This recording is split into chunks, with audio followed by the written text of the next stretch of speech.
I have Aaron and Dave with me, and we are talking about the hidden war under the war that's going on between the Ukraine and Russia. But first, we wanted to talk a little bit of history because Right. espionage and the destruction of other stuff.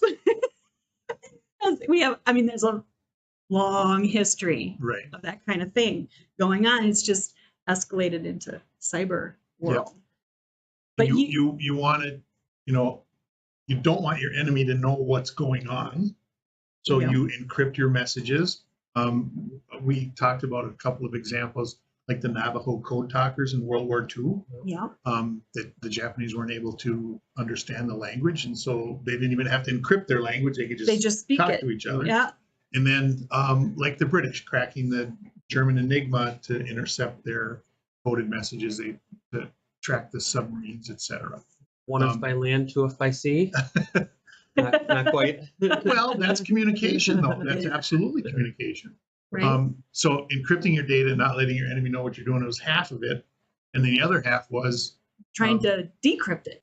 Right. Right. And then disrupting your enemy's communications.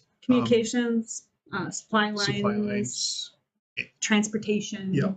Yeah. So bombing railroads and cutting telephone lines. Well, it's not that new of a concept. Right. It's just moved away from the physical into the digital, the cyber world. The cyber world. Yeah. And it's crazy. So you can't show films of, you can show film of someone on a computer. But, right. It's not as not as dramatic. Not dramatic. There you go. Not as dramatic on movies, but it's definitely dramatic when you think about what they can do. Exactly. They can bring down whole infrastructures, which when I say infrastructure, that could be heat, water, electricity, oil. We saw oil. We saw that. Telecommunications. Telecommunications. Yep. Oh my gosh, it's crazy. But before we move on to that, subscribe to our newsletter, okay? We do share all kinds of news like that and tips, productivity tips and ways you can protect yourself. Mm-hmm. And of course, we talk about protecting yourself every Thursday right here. So, why do we talk about that? Because it's imminent danger to you and your data and your family and your business. Yes, your business. we talk about security because it's probably the number one issue in our industry. It is. Right? And it's growing. It's a growing danger. It's a growing protecting yourself. It's not Chicken Little, the sky is falling. We're not here to tell you the sky is falling. However, we're here to provide information and hopefully allow you to make better informed decisions about your business and your personal information. Yeah. Because this world we live in has changed. It's changing. And it's only going to change more. And certainly the current news or the recent events with Ukraine and some of what we're seeing globally is going to impact you and I locally. And we're here to help spread the word. So, speaking of Ukraine, Russia has actually used Ukraine as a testing ground for their cyber espionage for years. So, and now that it's escalated into war, where am I going with that? Now, okay, so Russia's been doing that, right? So the Ukrainians striking back are actually asking private sector hackers to join in. And now on these dark forums all over the place, they're picking sides and they're hacking each other. But here is a little fact. Go ahead. It's the amazing thing to me is that they just come out and said, "Oh yeah, we're going to attack you. We're going to cyber attack you." Yeah. Ukraine, by the way, just so you know. They just say it. And then they do it. Yes. So, according to Ukraine's Ministry of Foreign Affairs, 1 in 5 Fortune 500 companies rely on Ukraine's IT. They outsource their outsourcing IT to Ukraine. That's Think about 100 of the largest 500. So you don't think it's going to affect you, right? it's going to affect you. So. And think about, those are your giant banks and financial institutions and monstrous companies and conglomerations and corporations. Well, but I'll tell you what though, Dave, is if you go to the donut shop, people are going to complain about the price of gas. What you're not going to hear about is the bajillion-dollar ransomwares that so-and-so had to pay, or the man in the middle, multi-thousand-dollar, hacks that people have to take care of. Yep. You don't hear about that, but you hear about the price of gas. Yeah. Well, and we went back to when the pipeline shut down and everything, how they had horrible security in that company, apparently, historically terrible, that they didn't want to pay for, but they had $5 million to pay the terrorists or the cyber terrorists, whatever. Yep. So, you pay me now or pay me later. And you're still not going to get your data back. Yeah, you need to protect yourself because they're coming at us. They are. And another, I don't know where it is, I highlighted another note that one of the weakest points in the infrastructure is small businesses and local governments. Yeah. Because they're not protecting themselves with cybersecurity. Yeah, we've seen that. We've seen it. The email man in the middle attack. Yeah. Locally. So what can you do? What can you do? Well, we talk about this all the time, but just looking down at Jen, hold on one second. We can jump there. But just looking down at Jen's notes here, there's a line here that's regarding the Ukraine Russian incident, and it said, quote, the Cybersecurity and Infrastructure Agency, is CISA, issued a shields up warning to U.S. companies, recommending that all organizations, regardless of size, adopt a heightened posture when it comes to cybersecurity and protecting their most critical assets. It can't get more plainer than that, folks. Black and white, right? Yep. There's, What'd you point at? Shields up. This is human threat hunting too. Is a term I had to look up. I hadn't heard before. Oh, what is that? It's aside from the penetration testing that we do for our customers, many of our customers. And other software use like anti-malware and artificial intelligence, it's actually looking at physical threats. Is your server door wide open and not locked and anybody can walk in there? You have weak passwords, and human threats, bad actors, disgruntled employees selling your company secrets or giving out passwords. I had never seen that before. But what my mind went to was, Russia and Ukraine, they were all part of the same Soviet Union many years ago. How many people in the Ukraine are actually also working for the Russians?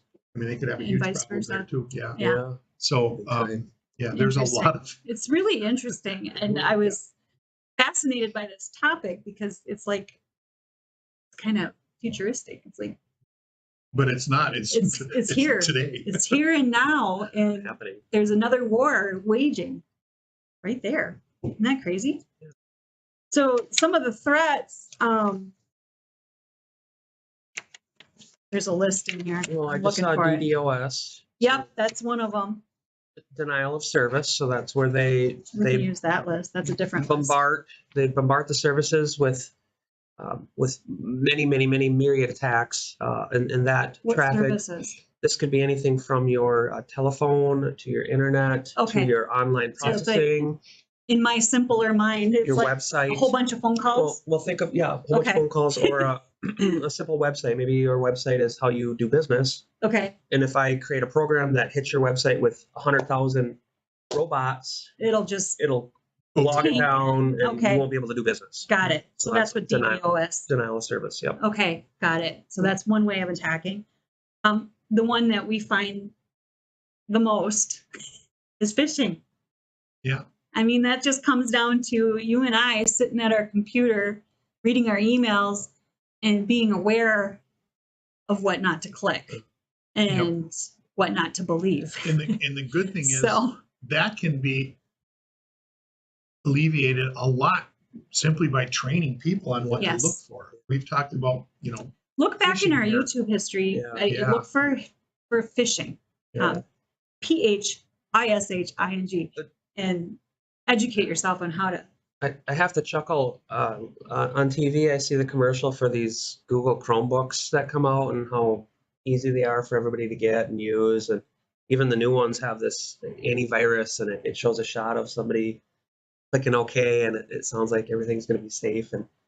But the point here is you could have, antivirus or whatever, Yeah. is the people component. Yeah. Because if somebody isn't trained or doesn't have enough awareness and invites that bad agent over into their house or into their computer, Yeah. well, that's how bad stuff happens. And they believe they're getting an email from their boss. Yes. Misleading entirely. Exactly. Yes. I think this is from my boss, and I'm going to, Yep. do something. My new fancy laptop with the fancy, I was told that has the antivirus. Well, yeah, it's only part of it. So I saw an email string. I don't know if I don't want to go into too much detail, but I saw an email string where you could see where it came from a trusted person in the beginning. And then as the conversation went, somewhere in here, their account got hacked and the address changed by Well, I don't even know a little bit. as much as the man in the middle just kind of cut into this Yep. email Oh, okay. conversation He hijacked the email Redirected conversation. with his email address that was just ever so slightly different than the original versus. And what's crazy is that the language, the pattern of speech was the same. Mm-hmm. Yeah. So, I mean, I'm like, if you didn't notice that little change in the middle of the conversation, you'd totally be fooled. I was looking at it going, I'd probably totally be fooled too, except that they were asking for a large sum of money at a different bank. I'm like, okay, well, then you need to ask your boss, right? So that's whoa. That's what I call a zero threat or zero trust. Yes. I was going to bring that up. Zero trust should be your policy, period. Zero trust. Yep. If you look that up, there's a lot to that whole scenario, but I mean, bottom line, don't trust, right? A while ago, yeah. And lastly, the last thing I wanted to bring up is we actually deploy something. I talked to Paul about this, one of our techs earlier. It's called, what's it called? Geo blocking. Thank you. I wrote it down. I was just going to flip it over and look. It's called geo blocking, and we use that in our deployment of hardware, software, combination of stuff. And what it does is we basically say, with zero trust, nobody can get in, and then we just allow the ones that we do trust. Right. That makes sense. Yep. And the geo as in countries, areas. So definitely blocking the ones that are famous for hacking. Yeah, so definitely. Yeah. Well, and the point there is there should be no reason why some of these countries are sending you network traffic consistently. Yes, we mostly work with small businesses in our area. Yeah. I mean, honestly, the traffic that we need is only in our area or in the US at least, usually. Right. But I mean, we have a few customers that some of our customers work internationally and will come to us and say, you got to let me in. Yes. Me personally, right? Not just your computers, but your phone systems. Definitely. Too, right? Yes. So I guess bottom line is zero trust, right? Employ a zero trust policy. Trust everyone, but cut the cards? No, don't trust anybody. Yeah. Okay. Did we exhaust our topic for today? So. I think so. There's quite a bit we can talk about, but when I first looked into this, when I searched, I Googled Ukraine and hacking. I mean, it was just lots. I mean, we could have just talked forever, but we just wanted to get to our point and make sure you stay safe out there. All right. Yeah. Subscribe to our newsletter. Don't trust anyone, and email security@dstech.net if you want us to help you with your cybersecurity. You betcha. Make it a great day.